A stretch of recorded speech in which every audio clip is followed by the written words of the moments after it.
are these people? Yeah, so something a little new, kind of near and dear to my heart somewhat. This is the region of Africa that I lived in briefly, over 10 years ago. Um, but I thought it was interesting, so I decided to pull it up. So last week there was a petroleum conference which was held in Kampala, Uganda last week. So the idea of this conference is East Africa, at least as particularly in Uganda, is very rich in petroleum deposits. So obviously, if you have petroleum, you want to utilize it. So, and as we said in the article that I will read in a few minutes, that there are a lot of groups who are pushing for leaders not to export petroleum, but rather to invest in more sustainable energy means of production. So, so as I said, this was happening off last week. So just to give you an idea of a little bit in terms of this conference and just kind of the issues around that, I'm going to play this clip. Although it's kind of an interesting spin, which we will talk about briefly. But just to give you guys a little bit more of an understanding of, just an overview of this conference and the issues around that. So if you can go ahead. Underdeveloped and developing countries' ambition is to industrialize by utilizing their natural resources. Uganda is one of those countries that have abundant oil and gas deposits but face criticism for harnessing it. Less than 0.2% in East Africa. How would you tell this region to decarbonize? It's like telling the fat kid in class to lose, the skinny kid in class to lose weight while the fat kids keep eating. That is not something we need to do. Not this time, not now. We do not need just nothing to decarbonize. We need to produce those resources to serve the people in this region. The three-day conference on the theme Sustainable Management of East Africa's Oil and Gas Resources, Balancing the Environment, Social and Governance Aspect, has brought together sector players from the region and beyond under one roof to discuss and lay strategies geared at harnessing oil and gas resources. The oil and gas sector does not operate in isolation. The development of the other enabling infrastructure is crucial for attracting more investment in this sector. An example is an extensive road network improvement and expansion plan, which is in place under the East African Transport Strategy and Road Sector Development Program. Although Uganda has made major strides towards achieving its 2025 oil and gas production target, there are project funding gaps that must be urgently addressed. And I've been telling everybody that Africa is not poor. We just lack some finances. But we are not poor. Uganda is not poor. And Uganda is open to friends. So the financing institutions must hear this as banks plan to pull out because of the narrative of fossil fuel. We are watching as Africa. We are opening doors. Recently, Standard Chartered Bank, one of the lead financiers, with an offer of $5 billion for the 1,443 kilometers East African crude oil pipeline, pulled out of the project due to protracted efforts by activists to discredit the project over its anticipated carbon emissions and consequences to the environment. The 10th biannual East African Community Oil and Gas Conference and Exhibition comes at a time when the talk of the town is energy transition, and this means Uganda and the rest of the region is racing against time in its quest to have its first oil in the international market. Dennis Igoa for UBC News in Kampala. I love how I'm not sure if you caught this at the beginning, that the West was like, no, don't drill that. Yeah. You can't drill it, but we will come and take We it. can. Right. Yep. So, so anyway, just to give you guys some context. So actually, there is a pipeline that's being in the process of being built in the East Africa region. I probably should do a follow-up on that. I actually did not really know about this until I started researching this. So it might be well worth time to kind of make a deep dive into it at some point. So maybe over the summer I can go into that a little bit more when I have more time. But for now, so this is an article written in Common Dreams. Other way. There you go.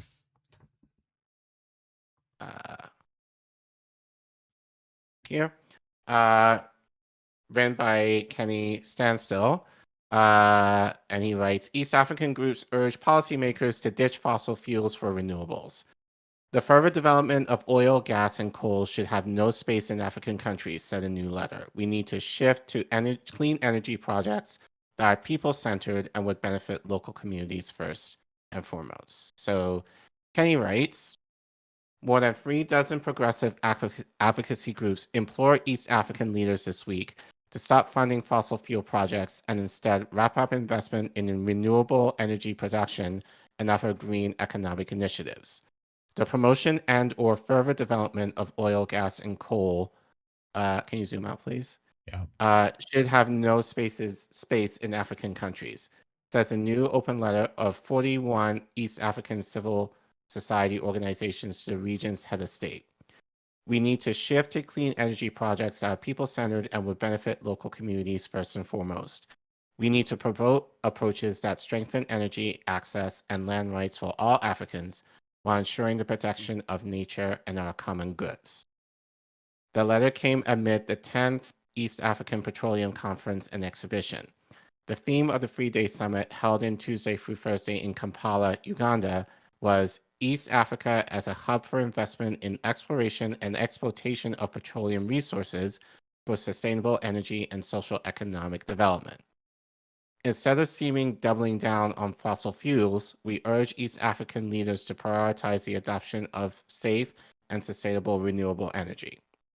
In their letter published last week, local climate justice campaigners wrote that while we appreciate your efforts to promote energy access and social economic development for East Africans, we are worried that your focus on exploiting the region's petroleum resources stands to undermine your goals.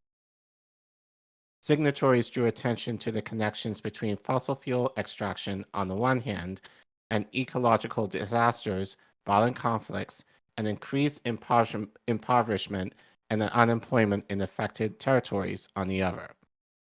It has been variously demonstrated that oil and gas exploitation is more harmful than useful to local communities, the letter states. Oil exploitation harms nations' ecological balance through causing forest loss, biodiversity destruction, as well as air, water, and soil pollution. This destruction hurts livelihoods, increases poverty, worsens climate disasters, and increases public as well as housing expenditure on health, disaster management, and others. This does not translate into social economic development, especially for the oil and gas host communities, wrote the signatories. They also expressed concerns about the conflicts that arise due to natural resources exploitation by multinationals in Africa. Furthermore, the exploitation of oil and gas has economic impacts as it causes land loss with insufficient compensation being given to local communities and indigenous peoples, the letter continues. It also accelerates land grabs and negatively impacts economic sectors such as farming, fishing, tourism, and others through the pollution of soils and waters, stuffing fisher folks' access to fishing areas, degradation of national parks, and others. In addition, international oil companies take advantage of the naivety of local communities and rarely respect their commitments to ensure prosperity. While oil companies often make big promises about creating jobs for locals, available evidence indicates that the oil, gas, and mining sectors only employ about 1% of Africa's labor force, notes the letter. Meanwhile, the continued investment in oil and gas stands to result in job losses in the agriculture, fishing, clean energy, tourism, and other sectors. Oil and gas exploitation and the climate change in its fueling is a threat to 60 to 70% of Africa's workforce, the signatories wrote, alluding to the vast majority of people who are employed in agriculture. We request that you protect these workers by investing in renewable energy instead of oil and gas. Africa has significant renewable energy potential, which, if developed, can position the continent to lead the global clean energy transition. Continuing to prioritize investment in oil, gas over wind, solar, and other green sectors threatens to leave East Africa riddled with environmentally hazardous stranded assets, the groups warned, citing the International Energy Agency projections of declining demand for fossil fuels in the coming years. No African country has addressed energy poverty by investing in oil, coal, and gas, the letter points out. Nigeria, which is one of Africa's largest oil producers, has the highest amount of people in the world without access to power. Signatories argued that more of the same can be expected if the Democratic Republic of Congo continues to sell huge tracts of land in the Congo Basin rainforest to fossil fuel giants, or if the East Africa crude oil pipeline is built. Shipping the region's petroleum resources abroad, the letter observes, enriches corporations such as France Total Energies while failing to meet the energy needs of local residents. The letter also stresses that Africa's immense renewable energy potential, including abundant solar, wind, hydro, and geothermal resources, remains largely untapped, with just 9% of the continent's power generated from those sources in 2020. One reason for this is that investments in renewable energy in Africa are limited. According to the letter, only 2% of the clean power investments made globally over the past 2 decades have focused on Africa. This needs to change, the signatories emphasized. To enhance sustainable energy access and promote social economic progress, the groups made the following recommendations. Abandon any investments in oil and gas projects such as the EACOP and the auctioning of oil blocks in the Congo. This is very important as East Africans also need to avoid the risk of stranding assets, a threat that is imminent due to the just energy transition plans of some of the countries that are the biggest markets for oil and gas. Redirect private and public investments into renewable energy through working with your governments to put in place enabling policies, increasing budget allocations to renewable energy, and lobbying investors to invest in renewable energy. Promote green economic alternatives that employ the majority of East Africans, such as agriculture, fisheries, and tourism. It's concerning that regional leaders should meet to discuss how to build new oil projects when the world is transitioning from fossil fuels to renewable energy, Dickens Kamugisha, CEO of Uganda-based African Institute for Energy Governance, said Friday in a statement. In its 2021 World Energy Outlook report, the International Energy Agency indicated that oil demand is expected to level off in the mid-2030s and decline in 2050. Yet East African countries are borrowing huge amounts of money to invest in oil and gas, said Kamugisha. How will they recoup the monies that are invested? East Africans are poor and should not be straddled with assets that could become stranded. Governments should avoid investing in coal, oil, and gas. Despite bearing little historic responsibility for the climate crisis, East Africans are also particularly vulnerable to extreme weather disasters, as Jimmy Ufoy from the Ituri region of the DRC lamented. The Congolese Red Cross says that at least 411 died in the Democratic Republic of Congo following the flooding this week, said Ufoy. It was therefore disturbing to see the DRC speak of bilateral engagement with Uganda to develop hydrocarbons and access to the EACOP to transport crude oil. Last June, African advocates urged officials to reject the IEA's call for nations across the continent to swiftly extract and export their fossil gases reserves before the world scales up its shift to clean energy resources. Rather than follow the IEA's recommendation, which came just months after the Paris-based agency said that expanding coal, gas, and oil production is incompatible with maintaining a livable planet, African policymakers should focus on implementing sustainable renewable energy solutions as quickly as possible, the activist said. On Friday, Charity McGree, regional campaigner at free50africa.org, reiterated that Africa has significant renewable energy potential, which, if developed, can position the continent to lead a global clean energy transition.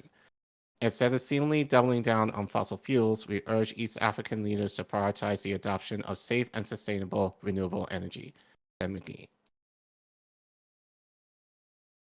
Any thoughts? A couple. I'm interested to hear what you think about it, but I think they're wrestling with two things, and you see the world kind of wrestling with this too, right? Where there's this, especially with Africa in regards to hydrocarbons, they feel that we've gotten to use this amazing resource forever, and now the minute that they're developing to where they could use it effectively, now we're telling them they shouldn't, right? So now that's part of it. Now they're telling them shouldn't, but I feel it's just under the false pretense of being like, you can't use it for the benefit of your own people, but we can take it for the benefit of people abroad.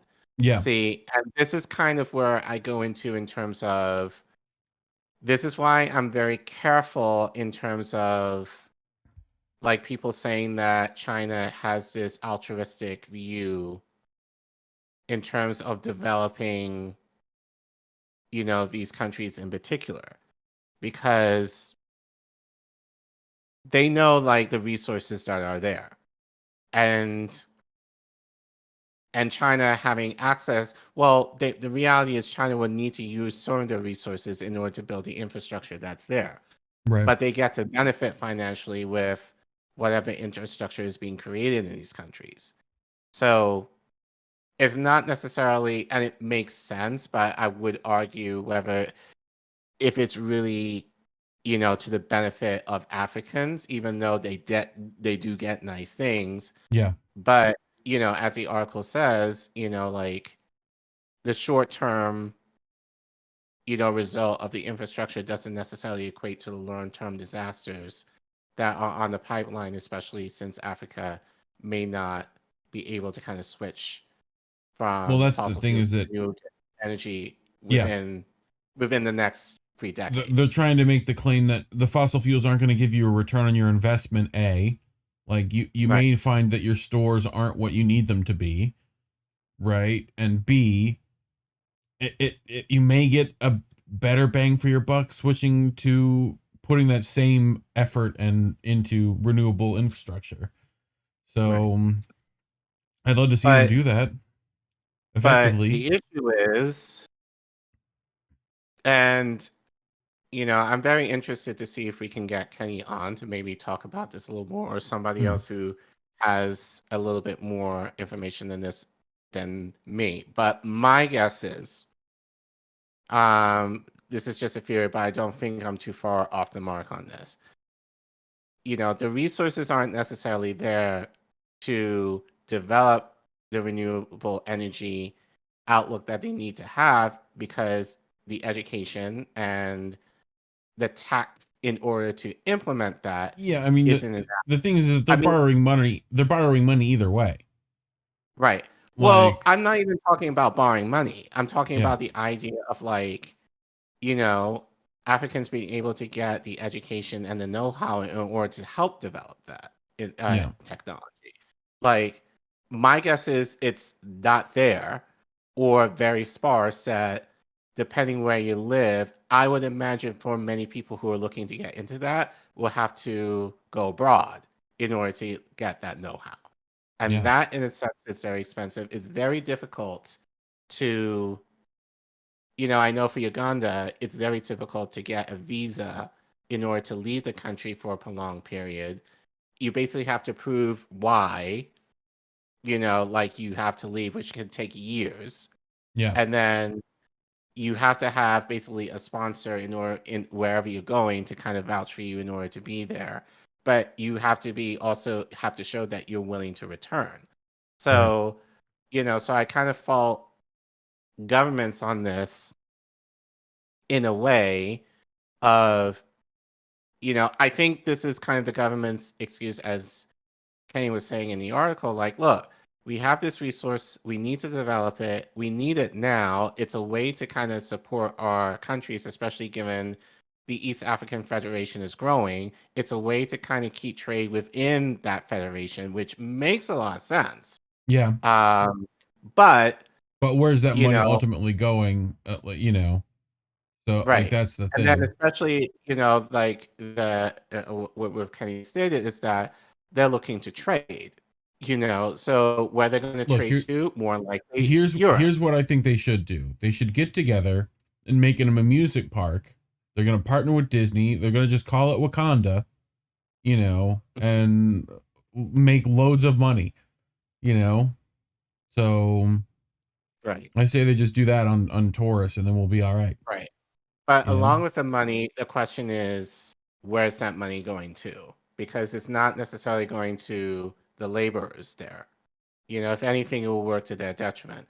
Like the money that will be spent will go to trade, as I said, to Europe or even America, like depending how things go within the next few years, given our issues with Ukraine, Ukraine and probably Taiwan well enough. But, that the investment is not necessarily, and I can see and I can imagine being on the ground, that the investment in the people is not necessarily going to come in a way that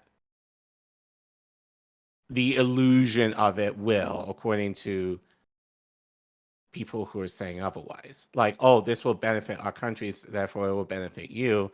I'm pretty sure people in the bush will not see that benefit. Yeah. So, so I really feel like this is a call to actually, I think the true investment should be in the education and to develop, people from this region who are willing to get that education. And I would argue that needs to be there. So kind of going back to, our Howard students, who are going out into the world, like these are the kind of investments that I think, especially in the West, especially if you're Black in living in the West, these are the kind of investments that we should be making, because relative, and this is the argument that I say all the time, is that, yeah, I mean, our situation over here is shit, but relatively compared to our African cousins is a lot better in terms of the access that we have to the education and the resources here. We're able to, like, in my mind, it would make more sense to be like, look, East Africa is opening its doors to us. I know in Rwanda, they're trying to do that to some degree, not to the degree that I would like them to, but it's the idea of like, instead of having, Westerners who are non-Black going over and having an ulterior motive in terms of what, how they're able to utilize the resources for the benefit of their countries. I can also argue with China as well. It should be a situation where Black Westerners say, hey, we have the know-how. We're looking for a way to kind of invest in the country, but also kind of given, East Africa, not necessarily directly tied to our history, but similar, so it's like, you offer us the resources and the know-how and the education. We offer you, fill in the blank, investment in the country, like we're able to help develop it, in the means of trying to reconnect to the continent. That would be the ideal that I would think that, that African leaders will try and promote. But it just seems like to me that a lot of talk in regards to, oh, we have developed the country, it's a way of building their trade with Europe, China, America, which unfortunately with a dying industry, essentially. So it's kind of like, I kind of make the joke that Africa is like a decade late in terms of tech. Right. And this is kind of an example of that. It's like, yeah, it's good that you're thinking in terms of trying to develop the countries in terms of, making you stand out on the world stage, but everyone has kind of moved on from that. Yeah. So, Well, it sucks that they speaking have of to a kind of, decade ago,